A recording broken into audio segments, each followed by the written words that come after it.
Vedanta Vigraham Vande Dayananda Yatishwaram Agama Shastra Vedadi Arshavidya Gurur Gurum. Today we are going to have a small and brief essence of Isa-vasya Upanishad. Before getting into the real text Isa-vasya, we must have a background knowledge. What is that? First, we must know what is Brahman and what is Atma. The same Atma is Brahman and Brahman is Atma. That is what is stated in the first mantra. Purnamada Purnamidam Purnat Purnamudachyate Purnasya Purnamadaya Purnameva Avasishyate. That Brahman is full, complete. And this also is complete. And all the qualities of that Brahman is available with us also, that is with our Atma. This great principle is being explained by so many Upanishads. When we talk about Upanishads, we must know what is Upanishad. Upanishad, otherwise called as Vedanta, is the part of the Vedas. That means every Veda has got Upanishads. Veda talks about Karma Kanda and the Upanishads talk about Jnana Kanda. There are 10 main Upanishads. And there are also more than 108 Upanishads available to us. But these 10 Upanishads are commented by Shankaracharya that adds to the validity of the primary 10 Upanishads. And amongst all the 4 Vedas, Rig, Yajur, Sama and Atharva, there is one more addition of the Veda which is called as Shukla Yajur-Veda. This particular Shukla Yajur-Veda has got this Isa-vasya Upanishad. The importance of this Isa-vasya Upanishad is that in all the Vedas, the Upanishads are kept separate. At the end of the Vedas, they are found, that's why it is Vedanta. Not only that, after studying all the Vedas, when you start thinking about something which happens to be the Supreme Being, that forms the part of the end, therefore that is Vedanta. Here, in this Isavasyam Upanishad, the importance is that it is the part and parcel of the Vedic mantra of Shukla Yajur-Veda. It forms the 40th chapter. There are only 18 mantras. The 18 is a very valuable number because in Mahabharata also you talk about 18 chapters, 18, and the Bhagavad Gita has got 18 chapters and 18 is very, very important. It is called as Jaya. So, as if coinciding with this particular number, this Isa-vasya Upanishad has got 18 mantras. It is a mantra as such. The first verse, as I said, Purnamada Purnamidam Purnat Purnamudichyate Purnasya Purnamadaya Purnameva Avasishyate. First of all, we must understand what is Brahman. This Brahman is always expanding. It is available everywhere. It is in and out of every being. It is in and out of every, whether it is a living being or not a living being, whether it is a movable item or an immovable item. Everywhere it is all there. It is all pervading, which cannot be seen. It is invisible to our naked eye. The same way, every body has got a soul. It is not the hand or the external organs or the internal organs like mind, intellect, and the I-ness, aham, the consciousness. So it is beyond all these things. There is something so subtle which so far a human being has not found out what it is. But yet one can feel the existence of that Atma. Here in this particular first verse, it is said that the Atma within the body of a human being has got all the potentials and also the qualities of the Parabrahman. From that Parabrahman only the Atma has come. And even if this Atma is taken out of that Parabrahman, rather seen separately, that Parabrahman is full, at same time this Atma within us is also full. That's why I said all the qualities and potentialities are there with the Atma as that of Parabrahman. Then what is the difference there? Our Atma is caged in a body. So it is the body that has covered the Atma within. When the body is out, then the Atma has got all the qualities of Parabrahman. So this realization has to come. Why? Because it is said that every human being or any being that has taken birth in this earth has taken birth for undergoing sorrows only. So there is no happiness as such for every continuous happiness is not there. But the aim of the human being is that he has to find out where is that permanent happiness. Because it is said that the birth of human being itself is something, a fortune for us. Because people say that from insects to birds, animals and other things, the evolution has taken place and human being has come out. And whatever may be that policy, we are not worried about it. But having born as a human being, being endowed with mind and intellect, we must elevate ourselves. What type of elevation? We must try to find out what is that supreme being and how to become the supreme being. That is what is called as salvation. To go back to the pavilion. That from we have come, we should go back to the pavilion. And what is the necessity of it? It is in order to get away from all the sorrows. Because the transmigration of the soul, taking one body to the other after dying, once again taking birth, it involves a lot of problems, sorrows. The only solution is to get rid of the sorrows.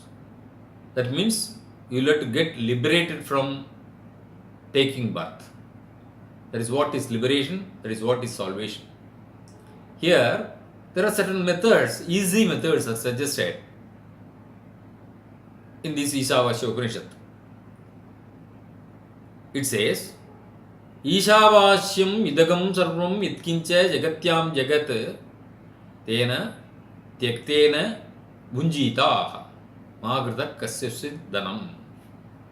What does it mean? The whole universe is covered by, or rather possessed by, that Isha, the great supreme being. There is only one. You will have to see the oneness. The concept of Isa-vasya is to see the oneness of Atma with Brahman, Paramatma or Brahman. In philosophy and in other shastras also, Brahman, Paramatma are the similar names or synonyms, we can say. Now, you must realize that Isavasyam idagam sarvam, the entire universe, whatever the object you see, everything is endowed with the qualities of Brahman. Tena, therefore, what you should do? Isavasyam, he is the person who is the owner, I should say. The entire universe is being owned by one Isha. Therefore, it is not our property. We are his property. But what we claim in our day-to-day life, that this is mine, this is mine. So like that we claim, due to the ignorance that we are also being owned by somebody. And due to him only we have taken birth. Only from him we have taken birth. So like that, you will have to analyze. So, the purpose of Vedanta is to research upon the existence of the world and how it existed and what is our role, what is our purpose in this life, and realizing the purpose, how we can execute it through actions and through which how we can attain the nature of the Supreme Being. That is the ultimate aim of life. That's what people say. That's dharma, artha, kama, moksha. Moksha is the ultimate aim of aim or the aspiration of the human being. That's why it is called purushartha. Now he said, Isavasyam idagam sarvam, because the entire objects, whether it is moving or moving, that means all stars, sun, planets, all these things, even earth is always moving. And we, the people who are living, the birds, animals, everything. So all these things are being covered or engulfed by that Isha, or otherwise called as Brahman. Isavasyam. That's why this Upanishad starts with Isavasyam, idagam sarvam. Therefore, it is called Isavasya Upanishad. So, in this, Isavasyam idagam sarvam, yatkincha jagatyam jagati. Jagatyam jagati means movable and immovable. Tena, therefore means what? After realizing, after knowing this particular principle, tyaktena bhunjita. You will have to enjoy all the pleasures of life with a sense of detachment. Knowing that we are not the owner of anything that we possess. So, you will have to enjoy. See, there is no bar in enjoyment, but at the same time you should think that it is not mine, but I am fortunate enough to have this body, have this all the pleasures of life. So enjoy that with a sense of detachment. If you have this, then there is no karma attached to you. Then you need not take birth after realizing this. Isavasyam degam sarvam yatkincha jagatyam jagate. Tena tyaktena bhunjitaha ma grida kasya siddhanam. That is another statement. Don't steal the property of others. That means don't think that you don't think that you are the owner of it. Don't steal the property of the Brahman, one. And there is a general moral rule also, don't steal the property of others. So not only the mere things that are being talked about, but even to steal away somebody's property, somebody's rather even woman, wife, or somebody's anything which for which you have no ownership. Don't claim that. So, Idagam sarvam yatkincha jagatyam jagat tena tyaktena bunjitaha ma grita kasya siddhani. The next statement, the 2 or 3 slokas itself, 2 or 3 mantras itself, the entire Isa-vasya Upanishad gives you a great knowledge. What is that? Kurvanneveha karmani jiji vishai satam shamaha. See, you must be always doing your work. Karmani has a special significance here. Karma means generally it is translated as action. It is not mere action. That action which is fit to be acted upon. A deserving action. Karma means kartavyam karma. What is ought to be done, that is karma. So, kurvanneve karmani, you must be doing your work. Thus, you will have to live for 100 years. Jiji vishet satam samaha. But it's a beautiful moral that they have given also there. Not only a great philosophy, a moral. What is that? Be doing your duty. And even in the earlier verse, they have said, with a sense of detachment. Don't expect the fruit of it. That's what Bhagavad Gita also said. Karmanyeva adhikaraste ma paleshu kadachana. You be doing your duty. And then, by doing your duty, you will have to learn to live for 100 years. That means you will have to keep your physical body well. At the same time, you are to execute the actions up to the last breath. That's why Pashyem Sharadashatam, Jivem Sharadashatam. So like that people say. So that means what? 100 years we will have to not only living. Up to the 100th year we must be able to see through your eyes all things. Because after 80 or 90 people may lose the power of sight, power of hearing. But it is not that. Up to 100 years, up to the next moment, you must be living, hale and healthy. That is the import of the idea there. So, kurvanneve karmani jiji vishay satam shamaha. And then, next I am not fully reading the verses. There are 2 things discussed there. What is that? Vidya and avidya. What is Vidya?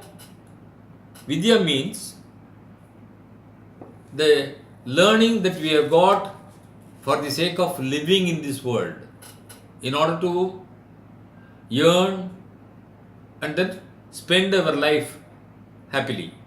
That is the Vidya, that is the knowledge.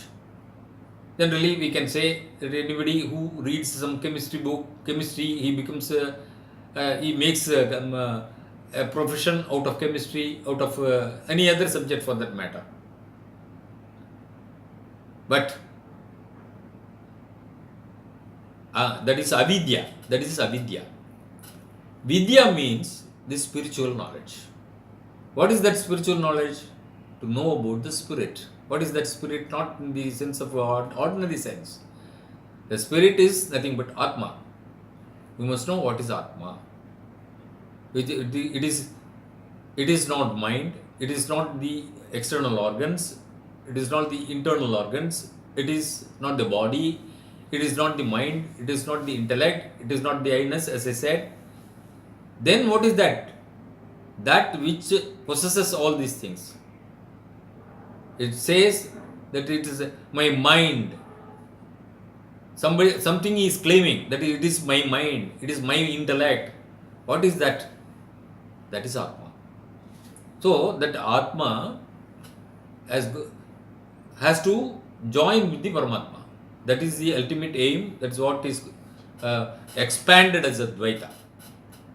Now, what is the quality of that Atma? Anejadekam manaso javiyo nainad deva apnuvan purvamarshate taddhavato anyanatyeti tishtat tasminnapo matariswadadati. So it is not moving. It is anejad ekam. It is one and many, innumerable. So it is only the expansion of the idea which I have already narrated. So everywhere it is pervading. Taddhavato anyanityeti. If you want to just find out what it is, if you want to run along with that, that will be the first. That means you can never catch that. But that is always there, behind. So without which we are nothing. Tadejati, tannejati, taddure, tadvantike. That goes, that is within us. When you say that is going elsewhere, it is not actually going elsewhere. It exists, it can move anywhere, because in all the beings it is there. So when you look at it as if it is very far, it looks as far. And if you think that it is within you, then it is very near to you. So tad antarasya sarvasya sarvasyasya bhakyata. That is within and out of anything. Then important thing is yastu sarvani bhutani atmanyeva anupashyati sarvabhuteshu cha atmanu tatona vijagupsate. If you find out the Atma, the same Atma in everything, every animal or anything, then you feel that the same Atma which is within me is there. So I am not different from that. Maybe the form is different, but the soul is the same. If you realize like that, then sarvabhuteshu cha atmanam. If you think that your Atma is everywhere, then tatona vijigupsate. Then you don't have any, you don't hate it. You don't have any hatred. Yasmin sarvani bhutani atmaiva bhut vijanatha tatra ko moha kashoka. That is important. If you have understood this concept that your soul is everywhere and the soul which is everywhere is within me. So if you think like that, then tatra ko moha kashokaha ekatvam anupashyataha. If you are seeing the oneness in it, then there is no moha, there is no what you call infatuation for you, there is no delusion, and there is no sorrow also right now, because the aim of people is to get away from sorrow. Then, as I said, vidyam cha yastat vedo ubhayagam saga. As I said, vidya is the knowledge which we acquire for the sake of living, just for the sake of making a comfortable life, maybe of different subjects, I can say, learning of different subjects within this world. And then, avidya. Vidya means the spiritual knowledge is said. So, if a person is just contemplating upon only this spiritual knowledge, he is getting into darkness, because the other side is not known to him. If a person is contemplating upon only avidya, always thinking of securing some money through his knowledge and other things, he is also going to darkness. So, what is required? Avidyaya mrityum tirtva vidyaya amritamashnute. That's what is said. So, by avidya, by the general knowledge, the material knowledge, you are spending your lifetime, and after the departure from this body, then what happens? Vidyaya amritamashnute, because you have already learnt the vidya, the spiritual knowledge. So, through the spiritual knowledge, you attain salvation. So, both are required. So, jnana, karma, yoga. So, that you should have acquired the knowledge of the material life as well as the spiritual life. By material life, you spend your life, and happily you spend your life, and then by spiritual knowledge, you attain moksha, salvation. So, this particular thought is being contemplated in Isa-vasya Upanishad. Of course, some more verses are there to expand it. And finally, there is a request to Agni. Agni Naya Supata Raye. So, though my intention is to follow these principles, there may be certain obstacles for me that will just bore my thinking. Therefore, there is a prayer to Agni, because Agni happens to be the knower of all roots, because he is, whenever you are offering the oblation, he takes the oblation to various gods. So various roots he knows. So he is the sadhaka, a person who wants to attain this particular knowledge, the Vedantic knowledge, prays to Lord Agni, saying, O Agni, Agni, hey Agni, O Agni, Naya Supata Raye, take me to the right path and show me. Because Hiranmayena Patrena Satyasya Apitam Mukam. I want to know the truth. But what happened? Fully the truth is being covered by the glittering golden color. Therefore, there is a prayer to Surya also. O Surya, Pushan, Ekarishe, a person, only person who knows everything. You just Vyuha Rasmin Samuha. You control all your rays so that that rays will not blur me and I can see you, the truth behind it. So, the truth is being covered by the glittering rays. If the rays are being shrunk, then the truth behind it will be known. So, O Surya, you give me the opportunity so that I can visualize the truth. By knowing the truth, I can become immortal.